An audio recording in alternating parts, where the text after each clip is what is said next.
Buying the safety stop is the most sensible thing we've ever done in our history of running buses. It makes life much easier. There's no moving parts in this thing. You drive the bus on, put your foot on the brake, comes up, fail, doesn't fail, end of story, see you later. The maintenance part of it is the best for me. This one here is so easy. You've got to have a look at it, you've got to try it, you'll never go back.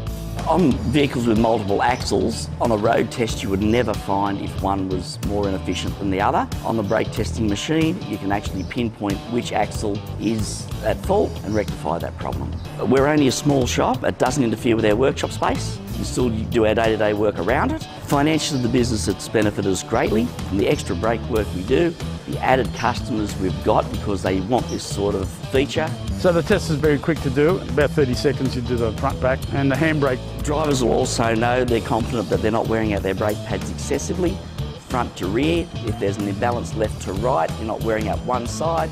The machine finds us a lot of extra work. We're finding things like contaminated brake linings, out of adjustment brakes, broken components inside, linings that have come adrift. The driver has to be certain that the bus is safe enough to go on the road and carry passengers. One of the reasons we did buy the brake tester is for this thing.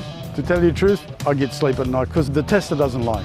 Safety stop is a necessary tool to have. If you want to repair brakes, you've got to be able to test them to make sure that what you've done is correct. And at Tyre World, we stand behind every brake job we do because it's far too dangerous to stand in front of them.